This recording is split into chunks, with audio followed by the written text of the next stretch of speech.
2020 election. Marjorie Taylor Greene was the guest speaker at the Wake County Republicans fundraiser, and TikTok user Melissa A. Salazar highlighted some of the absolutely unhinged things that Marjorie Taylor Greene said at that event. And this riot happened, and that wasn't right. And a lot of us were like, hold on, our people don't riot. We aren't the rioters. That's Antifa and BLM. In all of our regular lives, it's meaningless because it was one day with like a 3-hour riot.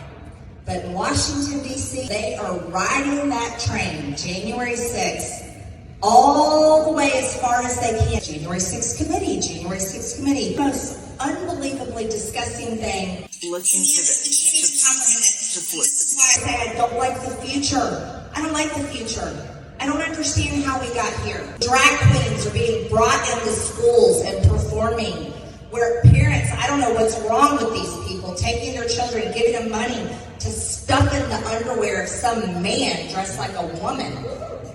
It is a perversion. It is sexual child abuse. Joe Biden embraces it. The president of our United States embraces a medical industry that is of child abuse, where they're making billions of dollars abusing children. All of us understand where COVID came from. We are not too stupid to think that some pangolin or whatever that thing's called, that bit a cat and it spread to somebody else and somebody magically got something called COVID.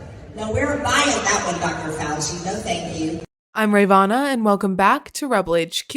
That was a lot. I don't know if Marjorie Taylor Greene's unhinged rant was influenced at all by the fact that her husband had just filed divorce against her, but I can't imagine it helped. Of course, that divorce was a long time coming, considering Marjorie Taylor Greene has cheated on her husband with pretty much everyone who goes to her gym, including a tantric sex guru. Party of family values, by the way. Anyway, let's break down some of the ridiculous things she said in her rant. And this riot happened, and that wasn't right. And a lot of us were like, hold on, our people don't riot.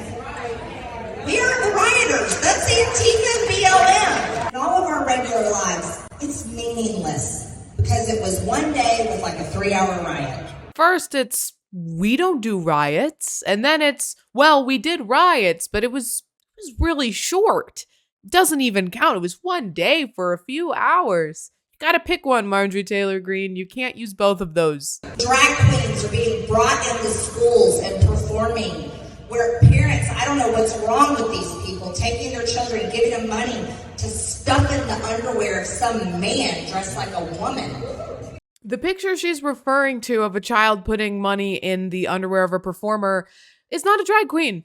She's a burlesque dancer, and she's certainly not a man dressed as a woman. She's just a woman. Well, that might have been poor choice by those parents to take their children to a burlesque show. It has absolutely nothing to do with drag queens. The president of our United States embraces a medical industry that is of child abuse, where they're making billions of dollars abusing children. Providing gender-affirming care for transgender children massively decreases rates of suicidality in those children. The system that Marjorie Taylor Greene would rather have would result in a lot more dead children. So you tell me which one of those is child abuse. All of us understand where COVID came from. We are not too stupid to think that some pangolin or whatever that thing's called, that bit a cat and it spread to somebody else and somebody magically got something called COVID. Marjorie Taylor Greene should probably steer clear from beginning sentences with, "I'm not too stupid to think," because you think that there are Jewish space lasers orbiting the Earth. You are too stupid to think anything at all. And I really don't think anyone should be trusting your input on complicated medical research. And honestly, it seems the only thing Marjorie Taylor Greene really is an expert in is cheating on her husband. Although he found out and she's now getting divorced, so maybe not even an expert in that. And harassing school shooting survivors. The fact that this woman sits not only in a position of power, but in a position of power where she gets to write and vote on legislation that impacts the lives of millions of Americans should concern you. And because her district is so deeply red, it's unlikely she'll ever lose an election. It's critically important that the Democrats maintain control of the House and the Senate this midterm election. Inform yourself on the races going on in your district and make sure you're registered to vote this November.